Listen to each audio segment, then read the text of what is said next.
Good Monday afternoon, everyone. My name is Zach Clayton. I am the president and founder of Community Pay It Forward, Community Dare to Care, and the PAC channels. Welcome to Footprints Forward.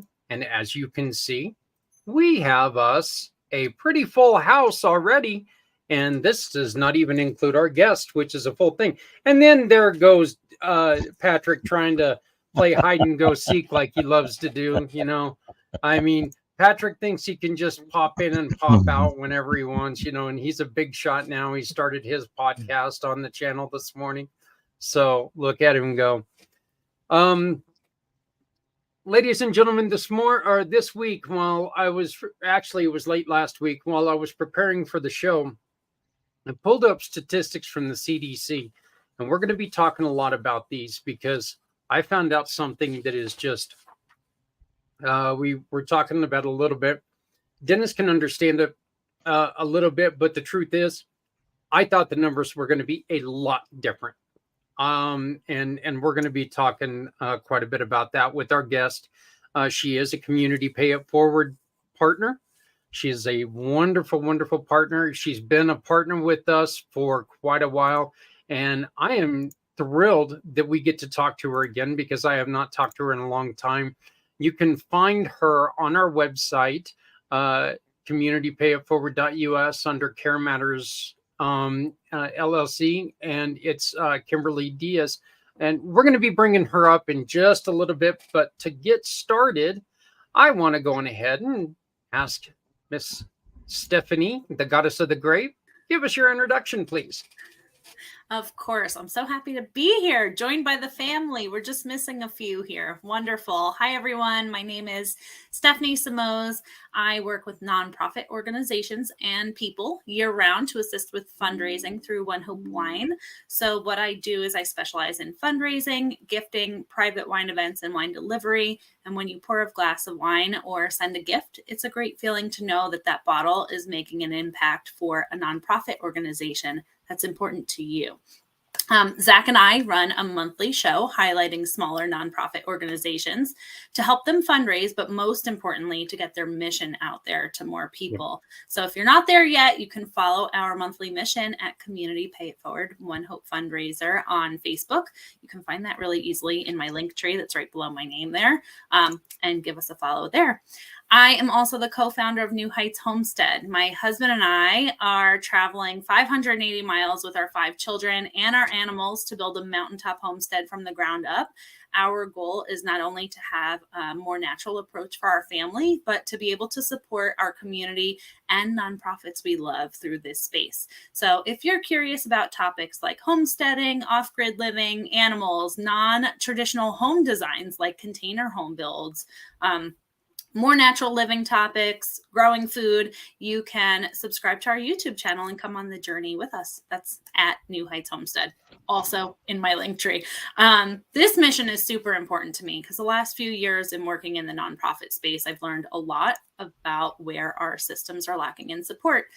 And I really believe that what we're doing here and the resources and education is really so important. So I'm happy to be here and feel free to connect with me through my link tree. Thank you so much, Zach. Stephanie, every time you talk about the mission and you and Paul, you guys taking and moving and everything, I can just imagine it. For some reason, it just hits in my head with all of the animals and everything that you guys have. You can just see like a circus train going from Pennsylvania, moving on there. So pretty much a circus train and a passenger bus. There you go. So, well, thank you very much, Stephanie, and we're glad to see you back. You had horse duty last week, so you couldn't join us. I know that you didn't like it, but we got you here now. So, family comes first, as everybody right in the family knows. So. Next up, we've got the glorious Diamond Drip. How you doing, Diamond? Like Stephanie, I am happy to be here with the fam. We do, in fact, have a full house tonight, almost. Just a little jam about me. I am a business resilience coach. The name of my company is Diamond Drip Consulting. And what I do in my business is I help entrepreneurs my heart and joy are female service-based entrepreneurs. I help them step out of overwhelm, the overwhelm that comes with, well, quite frankly, trying to grow a business. I'm there to be that voice of reason and support and to offer tips and tools and techniques to help them make it a little bit easier. And it is one of my greatest joys to help them feel as aligned as I do when I wake up each morning. So that is me. You know, Diamond, you were on our show the other night with Publio, honoring our heroes, both country and community. And a lot of people, one of the things that we don't let people know enough of is that you yourself are a veteran of the Air Force. And I want to thank you so very much for your service and the wonderful way that you go about business. It's not the same coaching, you know, getting up and doing all the funky things some of the other coaches do. So I really enjoy, and I'm hoping now that life is starting to slow down a little bit, while at the same time moving really fast. So Right. hoping to be able to catch up with you anymore. Diamond, how do people go about finding some of your wonderful networking programs? Oh, yes. So the website that just popped up there, thank you, Zach, it has a button that now works. Shout out to domain linking on the back end. But there's a button there that basically tells you about the different types of events that I host. And then there's a free community where you get pretty much an announcement every week with the podcast episode, which is 15 minutes or less, just straight business insights and tips and strategy. And then the other button is for the community. And so when you join the community, you get to know about both. So it's a win-win. Definitely check out diamonddripconsulting.com. I'm going to tell you, it's going to be well worth it. Next up, we've got our really good friend who wasn't supposed to be here today, but lucky enough, they let him off the hook and they let him come on in. Mr. Dennis Schroeder, the founder of Price of Freedom Foundation. Dennis, how are you? I'm doing excellent. I have been telling people for the last month or so that I feel better than I have in many years. For those that don't know me, I had a 11-year process of increasing back pain due to a number of factors, and on August 9th of this year underwent L4 to S1 decompression and fusion operation, 4 hours on the surgical table itself. So they cleaned out a whole bunch of stuff, and I'm thankful for their skills and thankful that God saw us everything through, and they just today cleared me. No longer have to wear the brace. Removed all the restrictions on lifting weight, etc. And we're going to be talking with physical therapy only because I want to make sure that the exercise regime that I start is going to help be focused on getting me where I want to go, which is eventually being able to be running, like 5 and 10K races like I used to do many years ago and would still love to be able to do. And so I'm super pumped about that. But anyway, I run an organization, a small nonprofit currently, that is called the Price of Freedom Foundation. I started it based upon almost in my entire life being in and around the military. I was born and raised in a Navy family and served 24 years in the Army myself. The Price of Freedom Foundation is dedicated to those who we will not be honoring this coming Saturday on Veterans Day. These are men and women who did not get to be veterans. As we all know, part of military service is knowing that there may be times where you are going to be asked to put your life on the line for the sake of our nation's defense. And what we do is we tell the complete life stories of those who did that. Whether it was in combat, whether it was in a training accident, whether it was a vehicular accident at the base that they were at, or whether it was by suicide. We believe that all of these stories deserve to be collected, preserved, and told. And so that's what we're about. And particularly here with Veterans Day coming up, I basically like to ask folks to think about those that didn't get to be a veteran, and check us out and join our cause. Help us to get this done. It's really wonderful to have you, and I know that your schedule is crazy busy right now. So, Dennis, you taking and joining us for this show, I greatly appreciate. Like I said, I think this is one that as they've all been, and I could say this about every show that we've ever put together, but every single one of them is special for a different reason, and this is going to be a really special one for a lot of us who have had or currently have aging parents and have taken care of them. So I'm looking next forward up, to it. yeah. Next up, last but definitely not least, the brand new member of the PAC channel with a bunch of wonderful shows, including the one that he started this morning, Mr. Patrick Myers. How you doing, Patrick? I'm doing really, really good, man. Yeah, so it was quite a journey trying to get that video on the channel.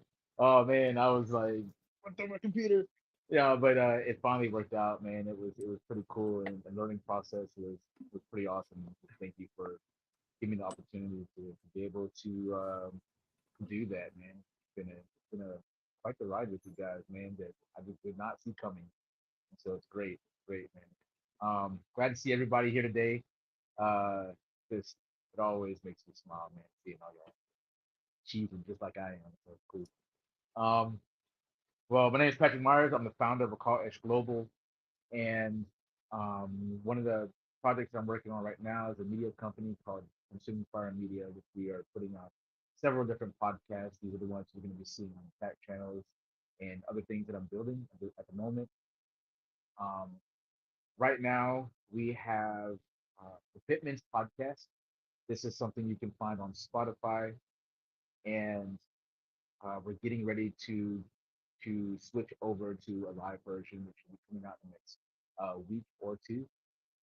We have the Chronicles of Pat and Aya. That is one that we just put out. Me and my girlfriend just put out this morning. It's our first one with that. And please go check it out, on Facebook Live on my page. Just look at Patrick Myers and subscribe, like, donate, whatever you want to do with that. We have another one that we are going to be launching in the very, very near future, when we can figure out studio and stuff like that. And that's going to be Voices in the Fire, where people in the community are going to be able to tell their stories about how God helped them through different situations in their life and how they know and deliverance that comes. Next thing is the Youth Initiative, and that is a another global effort that we're doing. It's going to be a nonprofit, and the chapter that I've started here in White House, Tennessee, is called The Roots, and we are growing and just the impact that it's having on kids. So basically, what we do with that portion is I give teenagers the tools um, um, to be able to impact the community right now where they are at. You don't have to be our age to actually have an impact. You can be 16, 17, 18 years old, and you can have a major impact in the community and world around you. And so giving them the tools to do that, where we do classes, where we do different things, like we do mind mapping, we do vision planning. We also let them figure out, say, hey, we want to do a project like go serve the elderly community. And then while we find ways for them to actually plan that out themselves, figure out the programs that they want to do, make that program, implement it, and then also try to get the community behind them to actually help them be. So pretty comprehensive as far as those things to do. And then and the other thing is spend my time just telling many people about things as I possibly can. And that's my No.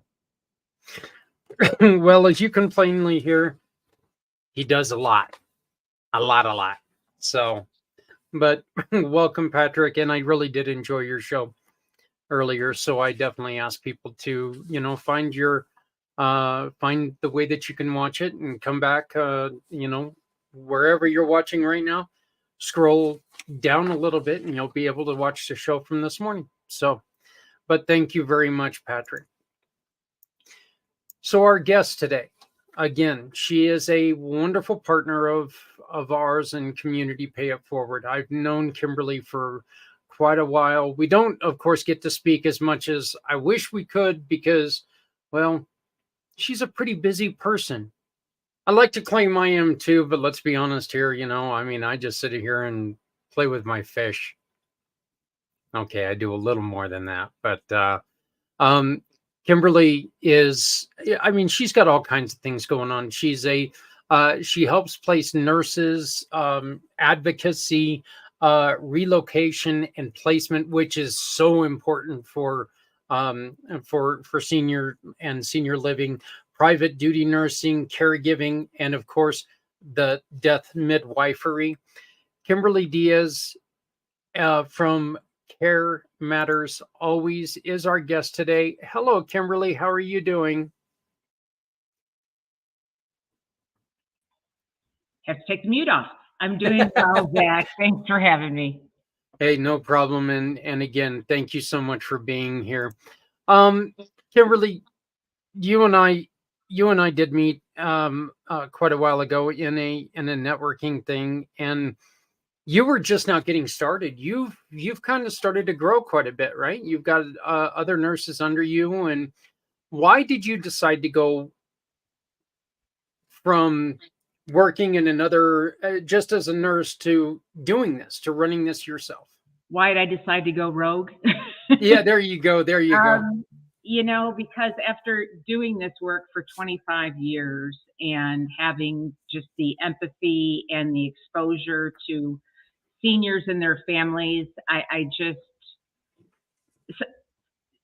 had a long journey prior to getting here that I didn't understand, and this now I understand was the reason for my journey. I felt I could reach more people, I could be more successful, I could serve more in the way that they deserve to be served, doing it under kind of my own rules in my own way, leading with my heart. I don't know what I got caught in my throat the other day. It was in my eye, and now it's in my throat. Yeah. What is one of the things that you have found since you've been the administrator, since you've been all this? What is the one thing that you've been able to find when it comes to care for our mature adult population that you think has been overlooked quite a bit? What is one thing that Care Matters Always has done that other people don't do? Well, number one is that there's no cookie cutter approach. Every single person is unique. Every family is unique. So really being a good listener and listening for what they're not saying oftentimes, and helping, customize usually we have several plans, A, B, C, and D, to these individuals based on their individual needs, desires, wishes, giving people back choice. That's one of the things that I really struggled with. It's like, oh, you're an older adult. We took your license. We took this. We took that. You don't get any decisions anymore. That's not true, and that's not okay. So giving back choice and being a voice. Here's your home. Here's your buzzer. Call us if you need us. And other than that, sit still and watch Matlock. Yeah. Right. Well, as I mentioned, Kimberly, when I read this, you were the first person, and I've been trying to get you on this show for a while because I did want to talk about the depression in the elder community for a while. But I came across this statistic, and this is And this is from the CDC. Sorry, not SCD or whatever the hell I was going to say. But this number is absolutely scary. And if you look, I guess I better get to the right one. If you look right here, we've got the ages. 85 and plus, 22.4% of suicides in America are 85 and plus. 75 to 84 is 19.6%. And 65 to 74 is 15.3. This equals out to a little under 55% of all suicide is 65 and over. Mm-hmm. Kimberly, why is this so high? I mean, I know that you talk to seniors. Why are these numbers so drastically high? Well, COVID certainly accelerated that with the social isolation, which increased the depression.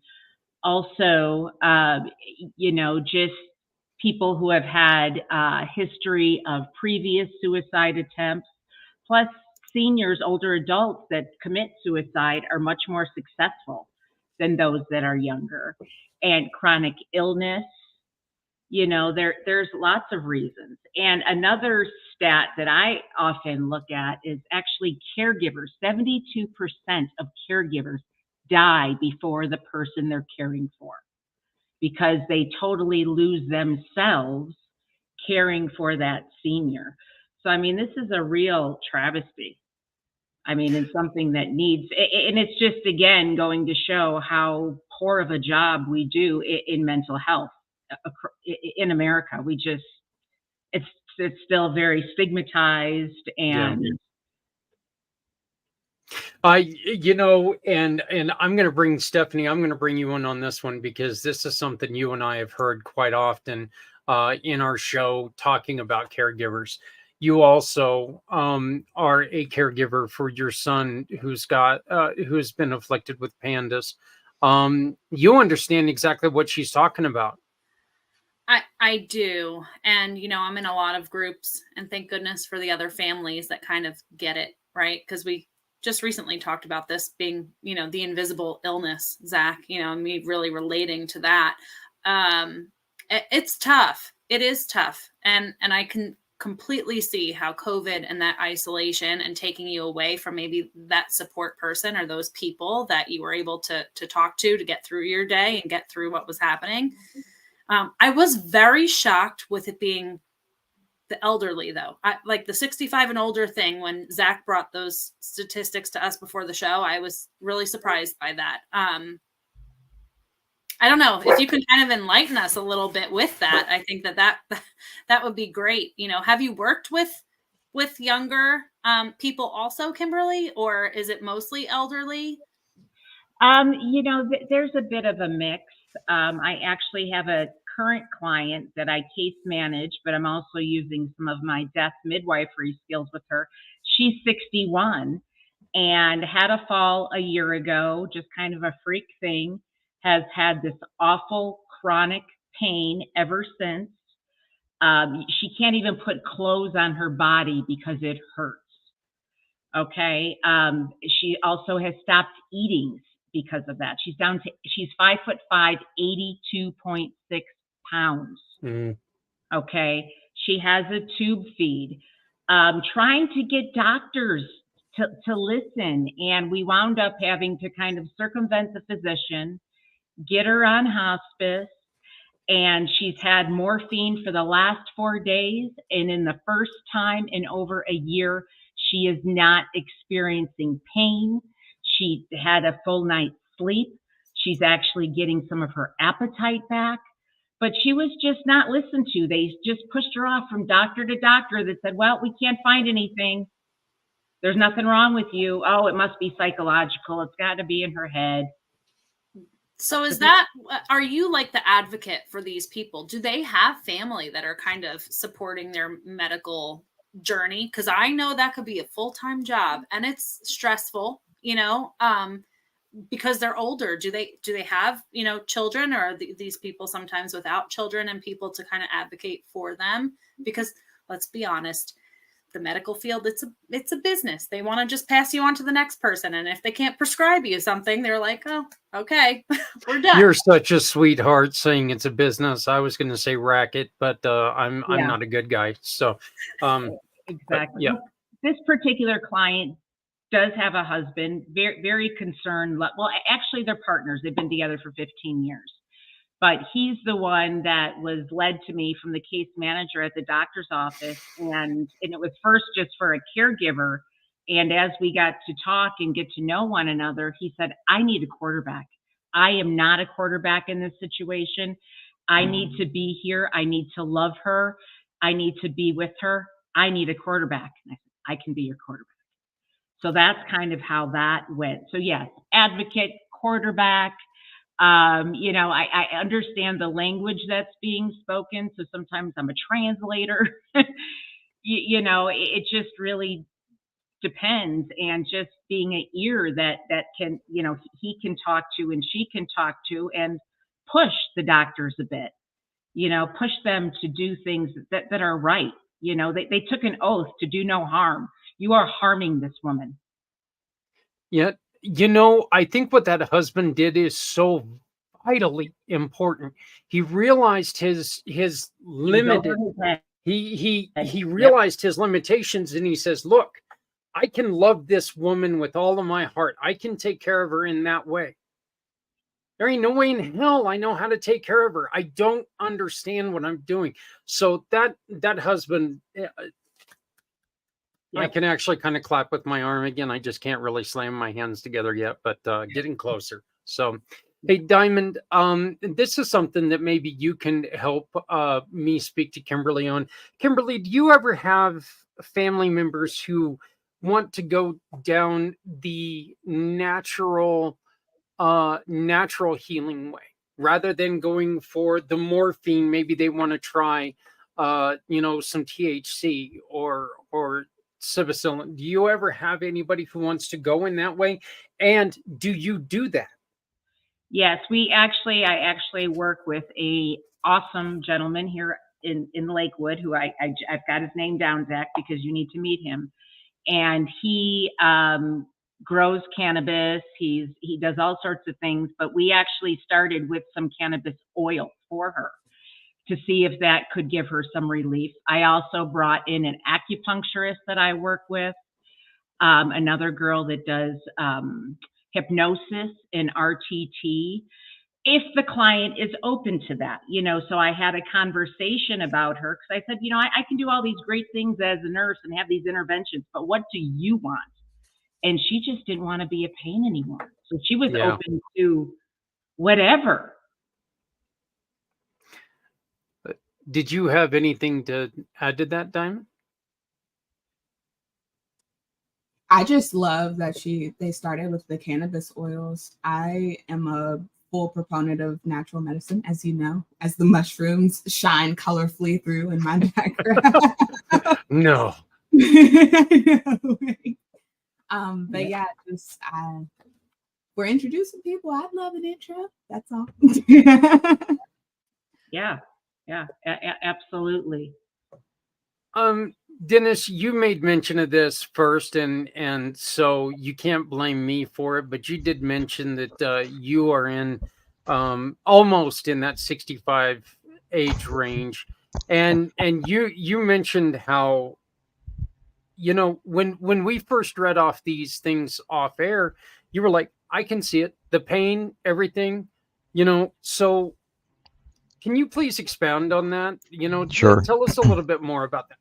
Well, I am within that I'm 67, so I am within that range, and I know from my own personal experience in two different ways. Number one was the pain that I had and I dealt with for the last 11 years with problems with my lower back that thankfully were corrected by surgery in August. And so I've been telling folks I'm feeling like a new man, and you know, feel better than I have in an extremely long time. So, but I know that personal feeling of being in pain. And for me, I was fortunate that medication was able to help until it didn't.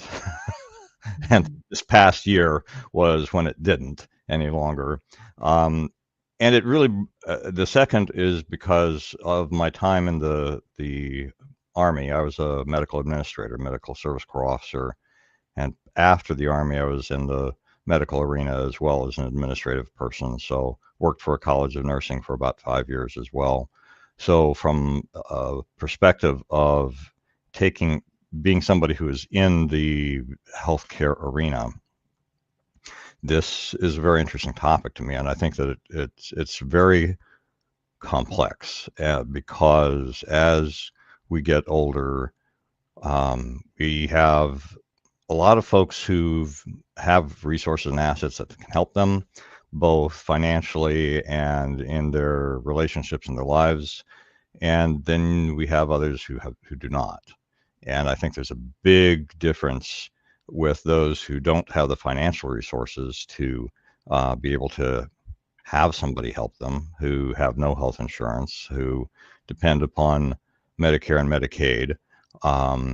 And I think also, as I was hearing you talk, I think that there's a reluctance on the part of physicians to prescribe more than the absolute minimum pain medications because of all of the problems with people getting addicted to them, and the doctors who are being convicted and sent to prison for overprescribing. And so I think that throws another very complex monkey wrench into the whole situation. And so it does not surprise me at all. I had, as I was saying before we came on air, just bringing this topic up reminded me that I had a high school friend of mine who we didn't really stay in touch. You know, we every once in a while, every 10 or 15 years or so, we'd run into each other. And I think the last time I saw him was about 20 years ago. So he was in his late 40s and very physically fit, rode his bicycle everywhere he went by choice, not because he didn't have other options. But I learned probably 10 years after that he had committed suicide. And the mutual friend who told me about this said that, you know, something had happened and he was in constant pain that could not be managed by the doctors and whatever systems that he was trying to use. So yes, it's terrible, it's sad, but it's not surprising to me. Kimberly, how often do you hear the stories that are just like the one you just heard? Too much, too often.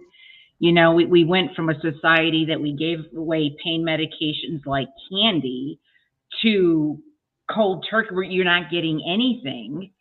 And there's got to be a happy medium because there are plenty of people out there that need these medications. You know, certainly ones that have abused them, but I honestly don't think that's the majority. There's people out there with, you know, chronic illness and they can't, like I said, she's been living in her bed naked because she's in so much pain, can't even have anything touching her skin for a year. That up to the bathroom and back, that's been her life. There's no purpose, there's no drive, she's existing. That's it. That's not living. That's that's a horrible, you know, just thought that your life would get to be, you know, just that. I mean, that really is. Patrick, I know that this is something that, you know, you kind of actually felt a little bit like that at one point in time, that, you know, what the hell am I even doing here? Why am I here? And I wanted you to go on ahead and join in on this. And what are you hearing? And do you have anything to ask? Well, I think if you've been involved in any kind of long-term medical care, for the most part, you got some kind of story about how the medical system is just not uh, just what's not needed. It's not what's needed right now in society.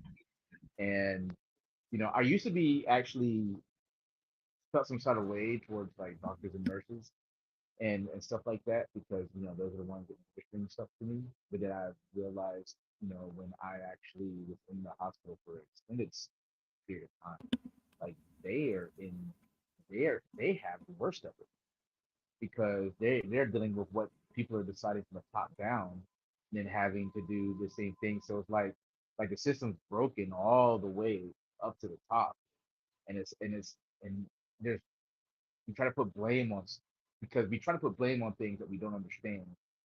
Um, and I really saw my heart really changed towards like doctors and nurses. Some doctors now, it's a money thing, because they get kickbacks and things like that. But for the most part, like especially like your nurses and stuff like that, they're in a dang if you do, dang if you don't kind of situation. And I know for me, like I've almost died twice because of medication, or the lack of it and the lack of care that was needed. I almost actually died last year from a gallbladder rupture where I went in and the doctor treated me like I was some kind of drug addict needing pain medication, and I was just like, they gave me these pain medication shots, and then I couldn't. I was like, yo, like something's really wrong with me. Like they're like, we're sending you home. I was like, and I was crying. I was like, don't send me home. Something's wrong. I feel like I'm gonna die if I go home. But they sent me home, and well, I almost died. I was literally 30 minutes away from dying and getting the surgery that I needed, like maybe a couple days later because of the negligence. You know, and then I have my mom, for instance. My mom she has some stuff going on with her, and it's very serious. And just seeing the struggle of her trying to get what she needs, at 64, I think, at 60, 65. No, she's 65. No, 64. I was right the first time. So, seeing what she has to go through, and then like how much effort my dad has to put into making sure that she gets what he needs, because we've learned a long time ago, like that your healthcare is in your hands. You don't just trust your doctor. You don't just trust. You don't just say, they give you the things or whatever.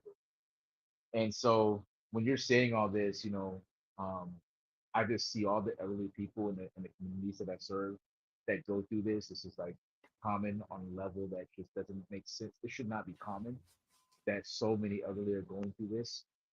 And I'm really, really glad that you have sought to go outside the box and do something about what you see, because most people stay inside the box and can't understand why the same things keep happening. Because you're inside the box, the same rules constantly chipping at you.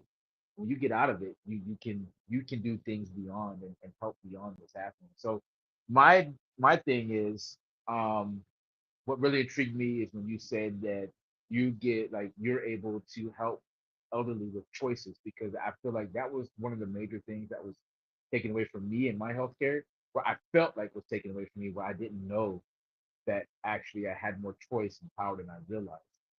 And what I see happening to my mom and how my dad's handling it, because my dad makes sure that all the choices are on the table. And so, what are some of the choices that are now more available through what you do?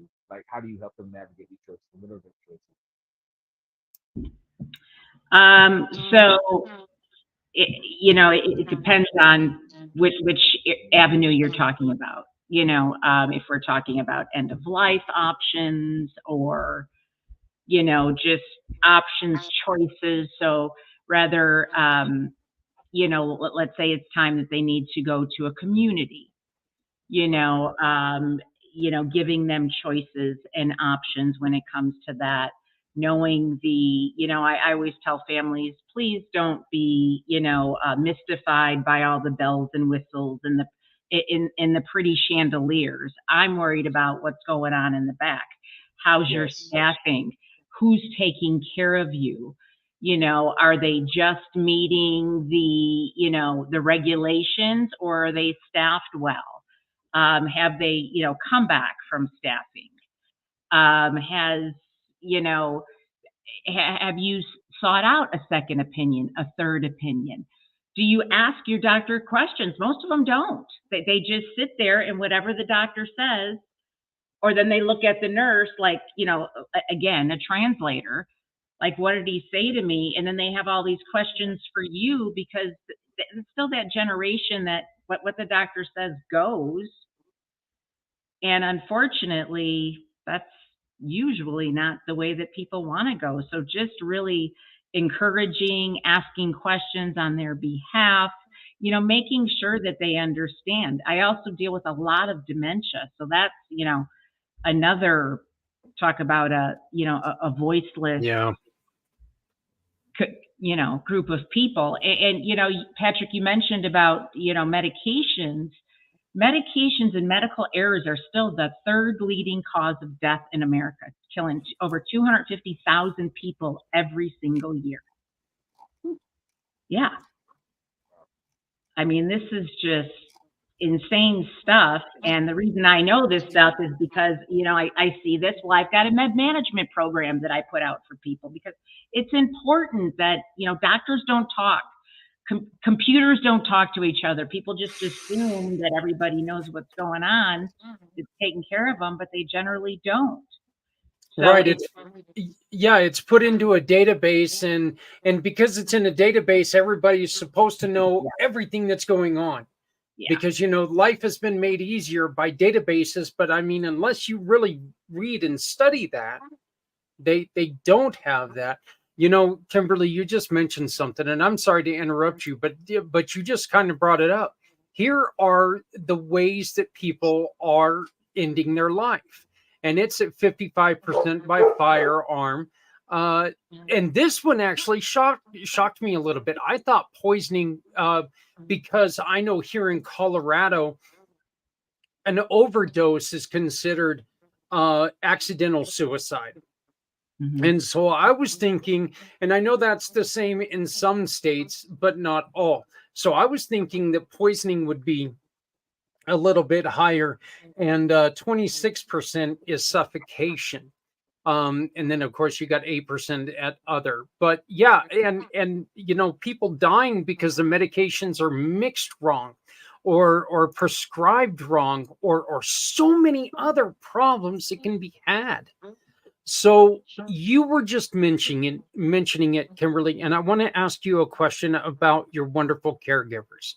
Okay, what every caregiver, when they go in and they talk to a person,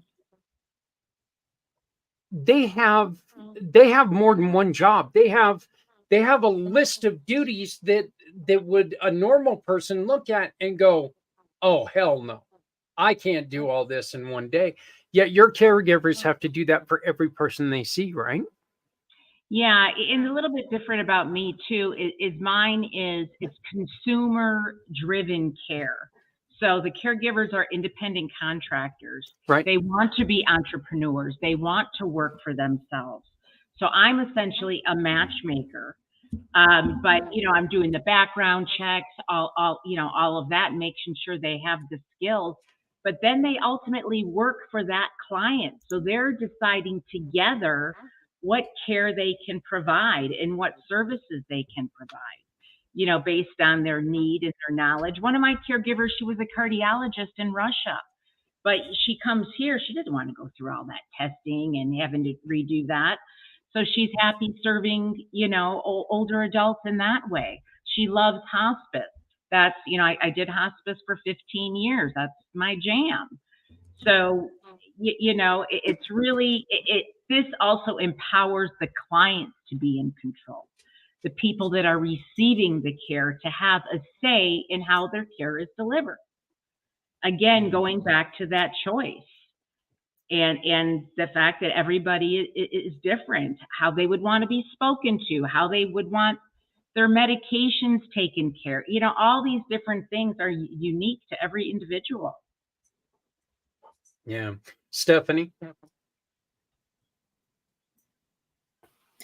I was wondering, because I could relate to a lot of what you're mentioning here. I went through a lot with my grandparents, in their last years. In particular, my grandfather, I was living with them throughout a good portion of that time. My question to you, and I'll back it with a little bit of a story, but do you support families just local to you, or do you take on families across the U.S.? I'm guessing with staffing and stuff, you might have a further reach, but I was curious about that. Yeah, I actually just bought I'm building an extension of my company in the Tampa area, but I have helped people in other states depending on what they need, because medical lingo is medical lingo. Right. But I certainly have enough people in my wheelhouse that I'm able to reach out to, if they actually need a caregiver. I can even find caregivers in other states. I mean, Right. we had recently where someone needed a caregiver in Durango, so we got one. Granted, that's still local, but there's plenty of people out there that I can get in touch with to help, and a lot of it's just giving people that direction and guidance, and then they can kind of take it from there. So it really is based on what the need is. Right. No, that makes a lot of sense, and I kind of wish I knew someone like you back then. Yeah. Because my grandfather was old school Italian, very set in his ways, didn't want to switch doctors, all of that stuff. But, it got to the point where my grandmother was caring for him. I remember coming home from college one day and her face was she was so stressed, so wiped. I almost dropped him in the shower today. There was no help there for her. I helped as much as I could when I was there, but I was working full time. I was going to school full time and, checking in on them. But I remember at one point looking at his arms and going, why do they keep sending you for blood work all the time? And he had no idea. Like, it's almost just like another swipe on the insurance, another swipe on the insurance. I hate that. I don't hate that I'm saying this out loud like this. It's true. And he didn't understand even why they were taking blood or what they were looking for. And I was like, we don't want another opinion. And truly, in his final days, he finally got approved for hospice, and he was home a few hours before family had to administer the medication. The nurse called on the phone because we were like, he is not comfortable. This is not okay. So I can truly see where somebody like you getting in there and like getting it done at the time that it really needed to be done is so important. So my thoughts are just thank you for what you're doing. There needs to be more people like you out there, because I think that there's a lot of need for this. There absolutely is. And just, having those conversations, families often, they're not going to ask their loved one truly what do they want, because they may be afraid of what the answer is. But I can go in there and say, and if I just want to be left alone, I don't want to be poked anymore. Let's get hospice in then.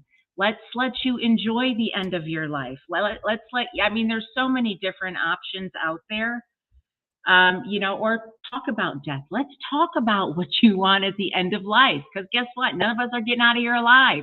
So let's talk about it. Let's celebrate about it. Let's have it be the way you want. I think that's a really great point, Kimberly, because we could be talking about somebody who's just tired of being tired, but they're not wanting to commit suicide. They're just tired of all the appointments and the drugs and everything else that's being pumped into them that makes them feel like garbage. This is one way that we can, so instead of pushing them towards depression and suicide and stuff like this, this is one way to help them live out the last few days to where, maybe it's not conducive for a long life, but maybe they're not done living. They just want to live it on their own, on their own terms. Yeah. In their own area. Yeah. Let me ask you this. This is beautiful. Somebody just tuned in. What a wonderful, what a necessary conversation. I wish I knew who you were. I would love to credit you for this, but thank you very much. I greatly appreciate the wonderful comments. And again, you can always get a hold of Kimberly and continue this conversation. You see her phone number right down there. But Dennis, please. Yeah, so I love what you're saying and what you're offering. I guess because I know people who are in these kind of situations, my question for you is, what kind of advice do you have for those who are alone, single, have no partner, no spouse or children? Maybe they don't have a supportive family that's willing to help them when they're in a situation where they need this kind of support, or are truly destitute. What kind of advice can you give to people who are kind of without a lot of resources? Sure. So, some of it, first you start off with having a conversation about what they truly want. I have one client in particular that I case manage. She's a retired attorney. She's now blind. She never had children. She doesn't have any siblings. I am truly her. Some people ask sometimes, is that your daughter at the assisted living? And she's like, she's just like a daughter, and I actually act as her power of attorney because she doesn't have anybody. Medical, I've got a fiduciary involved on the finance piece because I'm not touching anybody's money. But, when something goes on with her, when there's care, if she needs to go to the hospital, she and I are having these conversations and I am her voice. But there's other, associations out there. I'm also part of the board of directors for the Senior Hub, and we've got volunteers, and there are people there that want to be of service, that want to help, but they just don't know where to go. So connecting them with some of the senior resources and some of the many of groups that are out there in the nonprofits that really, and a lot of them, they're, older adults as well, that they're not ready to just hang it up. Yeah, they don't, they're not working their 9 to 5 anymore, but they still want to provide value and they want to serve and they want to have, everybody needs purpose to wake up every day. I don't care how old you are. And that, is their purpose to help people and to still serve. And, every time we lose a senior, we lose all this history and all this Yes. knowledge. And I think that's so undervalued. Yes. I agree. And what I hear you say is that there are resources that people who see themselves as not having anything that there actually are resources out there for them. And that's, I guess, what I was hoping that, this goes out. I don't know who this reaches, but I don't want to assume that this reaches just an audience that has the benefit of all the stuff that those of us here collectively may have. And so I like the idea that there's that you're saying that there are other organizations that the folks who think that they don't have anyone or don't have anything can turn to and get assistance like this. Yeah, and my team and I are really good about seeking them out. If it's not something that we know, we will find something. That's great. Hey, I just wanted to let everybody know that the comment about this being a wonderful conversation was by the one and only Bart. Great friend to all of us here, Bart Bartholomew with Veterans Honoring Veterans, and thank you, sir, for joining in the conversation. Bart would actually be a wonderful person to bring onto this conversation. He ended up losing his wife after, due to an illness, and I'm going to tell you something. He still to this day honors his wife so much, and you can still see that she's his dream woman. You can still see it every time you talk to him, and I mean, he's just a wonderful, wonderful guy. And for him to come on and say that this is a wonderful, subject, I know it does mean a lot to a lot of people. So, Patrick, you had a question, my friend. Yeah, this one is just kind of involving the context that I'm in right now with like this youth initiative. So one of the programs that one of the girls, one of my teenagers want to do, Trinity Stone, shout out to you for your brilliant idea. She is, I think, 18, and one of her ideas is to do art for the elderly and all these other kind of things. And one of the things that I was thinking about just right now is like, how do we help the younger generation so they don't have to be in this situation? Because I didn't know anything about healthcare or what I could do or the actual ability that I had to have control over my healthcare. I did not actually know that until my late 30s, and being able to empower like maybe even these young people that are getting ready to start this program with the elderly right now, when they want to go into the nursing home and give them purpose, like take the elderly out to do things with them, and how the rooms are bland and whatnot, to do art pieces for them that can be taken down whenever, and whatnot, or just sometimes to give the staff a break and clean the rooms, different things like that were some of the ideas that this team came up with of what she wanted to do. And but like I was thinking about the value of what and being able to pass that down, like to say those kids, so like when they go into that situation, maybe they can be advocates, maybe they can actually change the game for them and their families, because they know at a younger age how to do what you're doing. And so that was just a thought of mine just now sitting here, is like, is this a thing that you teach younger people, or would you be open to that? Yeah, That's pretty much what I meant. yeah, absolutely. My youngest daughter, she just turned 21. She's a CNA. She's going to nursing school, and she's in an LTAC, which is like a nursing home, kind of like for ventilators and things like that. So she's dealing with a lot of older seniors, and she's got a heart like her mom, and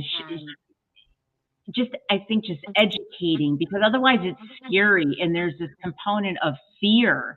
Like people fear older people because they just don't understand. So really just educating and exposure, and just, allowing them to ask questions and just interact. A lot of the nursing homes and stuff, when they have different activities, they would let people come in and volunteer and be a part of those. I started, one of my best friends when I was 10, her mom was a social worker and worked in a nursing home. We used to go in there and run the bingo all the time. That's kind of was my exposure at a young, and it's been, after a while, it just becomes very comfortable, and there's not that scary feeling of being around them anymore. And they're just, even my client who's blind that I mentioned earlier, she said, "You know what I just really enjoy about you?" And I said, "What?" She goes, "You talk to me just like a normal person." I'm like, well, I am a normal person, and so are you.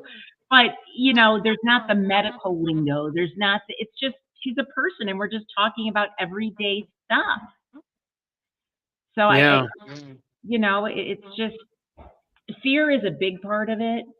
And just exposure, and just, see if there's volunteer opportunities.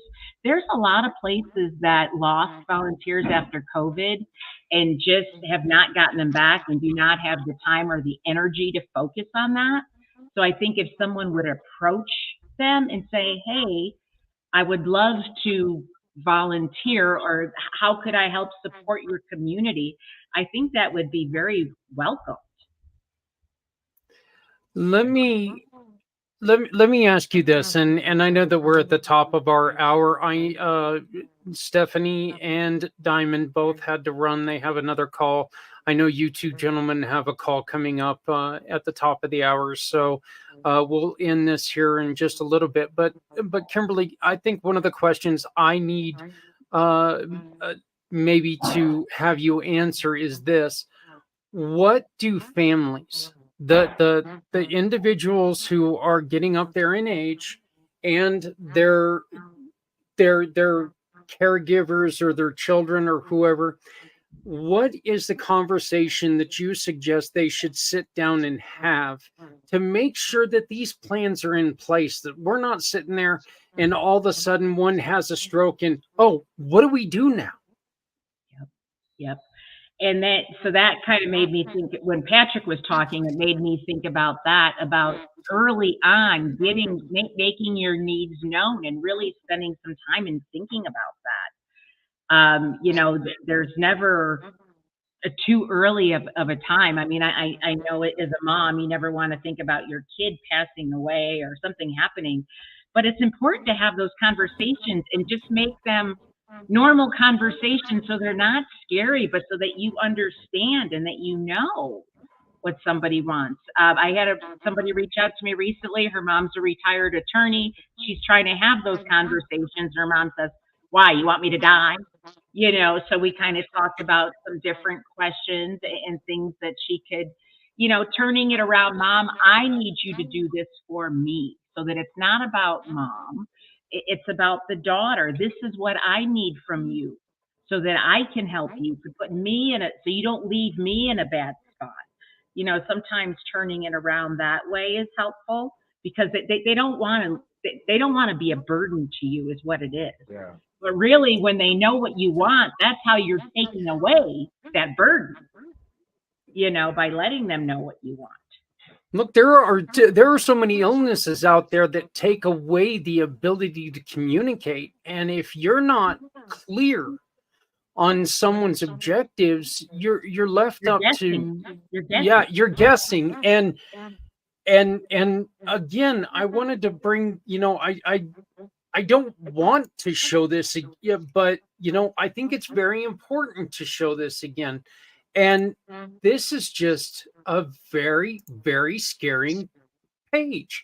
Mm-hmm. In between 65 and 85, or 85 plus. Yeah. 55% of the suicides in the United States, that's where they come from. Yep. And I would be it's kind of curious to me to wonder how many of those people were ill prepared for this situation. And with that drastic change in life, we all know what, look, from our 20s to our 30s, to our 30s to 40s, there's always that drastic change in life. Well, imagine this: when you start losing cognitive abilities and Dennis and I know very well on, bones aren't exactly as strong as they used to be. Muscles aren't there like they used to be, It hurts to fall. Yeah. Yeah. Oh, yeah. I don't know who the hell put that ground that far down there and when they did it, but I'm going to tell you, when I find that person, because it sure does hurt to fall now. It didn't hurt near as much as it used to. So, Yeah.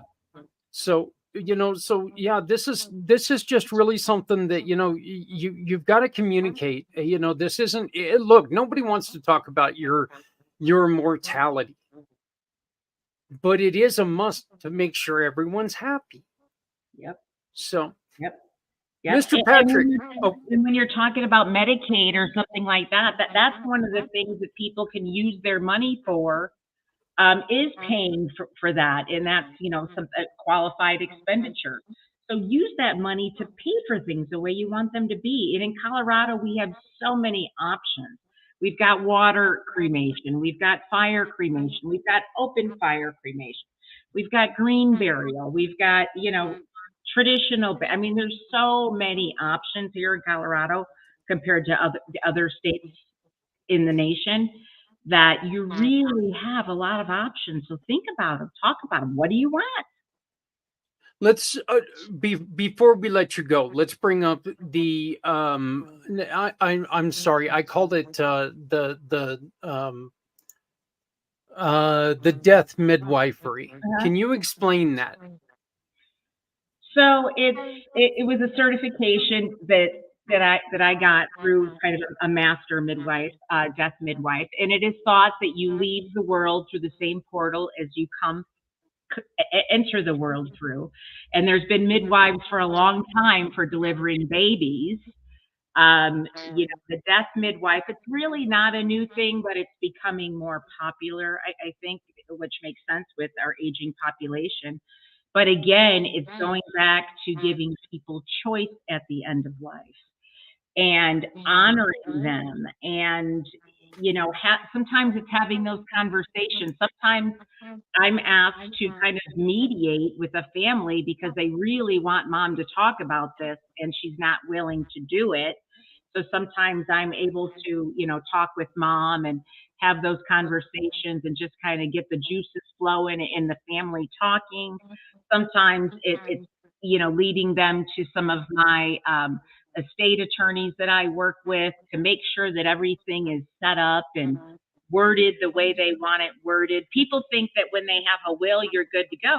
No, it's just a will. You're still going to go to probate. Are you okay with going to probate? Do you want your family to go through probate? Probate in Colorado is not as bad as like California or New York, but it's still, it's a year that it's going to hold things up. So make sure what do you want? What do you want to leave your family?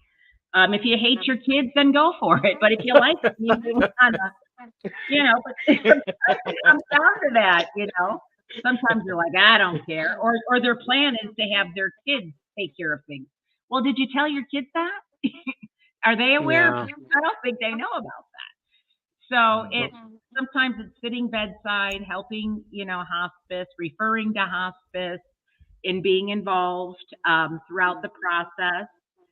And, again, that varies. It could be hosting a home funeral. That's allowed here in Colorado, and that's something that I could do for a family as well. So it really, again, and I'm not trying to be vague like that, but it just really depends on what people want and giving them choices and options at the end of life. Getting down to the nitty gritty details, or being a little bit more vague if they don't, sometimes they want to leave a little bit of it to their family. But just I think on paper.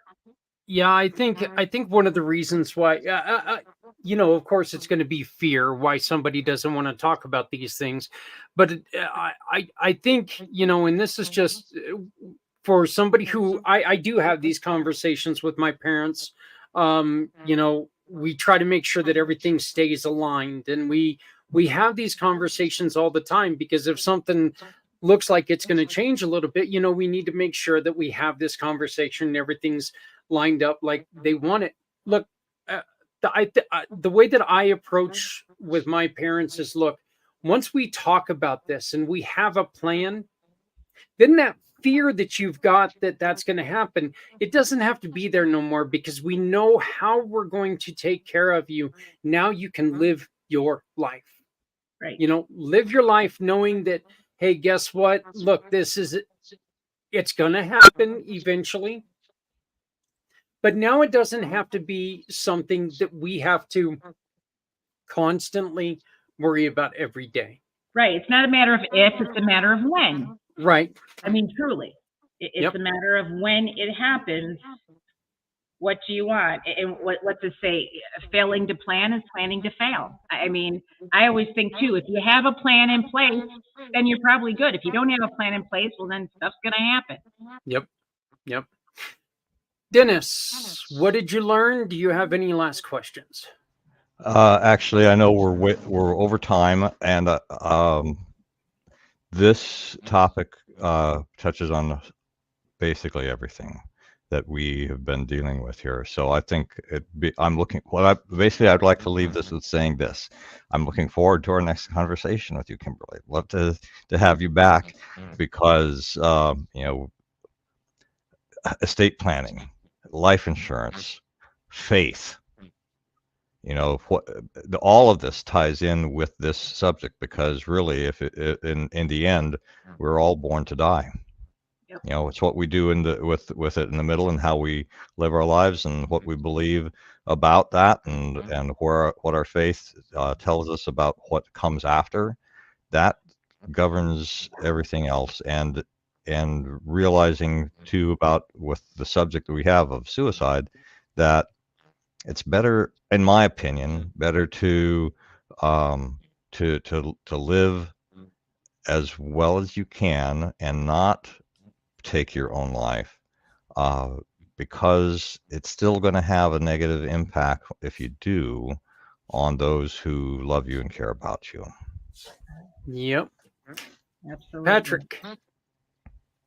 Well, I just really actually enjoyed this conversation because like these are those topics where I know it's hard to talk about, you know what I mean? And like I'm a suicide survivor, and like if that would have happened, like my family would have been left with trying to figure all these things out. And then also dealing with the elderly community for a long time and just seeing like, man, the you got good people out there that take good care of them. And you got some really terrible people out there that do terrible things. Their voices are pretty much lost in silence. And to see that there's somebody advocating for all these things that's like outside of the system that needs to be dealt with, it's very encouraging to me because I didn't know you existed until today. And that's like, okay, like I could be like, hey mom, there's a lady Kimberly that is awesome that, maybe you guys can talk to you about some things, take some Yeah. stress off of me and my brother and my sister, you know what I mean, for what Right. we got to do, so that's really cool. Also, my only question would be like, really is like, I want a Viking funeral where, they shoot an arrow, light me on Mhm. fire, and I can go out to see. Yep. These are things that can still be done. Oh yeah, here in Colorado. Awesome. Well, I'm Yeah. good to Fire. go. You're not the only I'm one good to that go, wants to man. be here in Colorado. Absolutely. Yes. That's so cool. So like that's on my that's the last thing on my bucket list. Well, I would really hope that's the last thing on your bucket list, buddy, because you ain't coming back after that. So,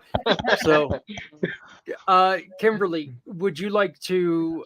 Did we leave anything out that you would like to make sure that people hear about? No, just that you're not alone out there. This is a journey, and I'm here to hold your hand through, the ups and downs. It's a roller coaster. It's scary, and let me walk. Be there by your side. Well, and Kimberly can definitely help you make it a beautiful journey. And kids, look. And when I say kids, I'm talking about The adult children. Yep. right. Mhm. You're still a kid to your parents. So, but go and check out Kimberly. She is part of the Community Pay It Forward program. Once again, if you hire Kimberly to take care of your parents, you also get to donate to a cause like Dennis's program, and it's just it's just a simple way to take um and it's just a way to take care of each other while you're taking care of the things that you need to take care of. Truth is that what, we we've all said it. Look, one of the best things about life, or one of the worst things about life, is it's going to end. One of the best things about life is it doesn't have to end and leave people in a hole. Okay. If it's done right, it can be done peacefully, it can be done properly, and it can be Beautifully. done with the utmost care and respect for everyone. So, Absolutely. Kim, thank you so much for joining us. And our buddy Bart wants to do this again, and he would like to come on and talk to you. So I'm actually going to make an introduction to you so he can also talk to you as well. His organization is one of our organizations that we take care of, and I think you two should have a wonderful conversation. I think you two would have one heck of a time talking. So, but I just want to say thank you so very much for everything that you've done for us, and it's great to be able to get a hold of you again. You can once again see Kimberly's information on our website, communitypayitforward.us at Cares Matters LLC. So, but thank you again. Yes. Patrick, Dennis, thank you, gentlemen, for being here. Stephanie and Diamond, thank you too for joining us as well. And please join us next week. I think we're going to probably have one more show, and then we're going to take a week off because there's this Thanksgiving holiday or something coming up. I don't know. And you know, me as a slave driver, I guess I'm going to give people hello. She had to come in and say hi. So, you know, I guess I better let everyone enjoy like a holiday of some kind, you know. So, but we have talked about it, and we've decided that, you know what, this problem isn't going to stop for the holidays, so we shouldn't either. And so that's what we're going to do. But please remember to love somebody out there, because somebody out here loves you. If you're not helping someone, look, you're hurting everyone. Please, no one has to go it alone when we all come together. So join us again this time next week as we continue to talk about how we can keep people from making this end of life decision. Again, thank you for joining us. Thank you, three, for sticking around, and we will see you next week.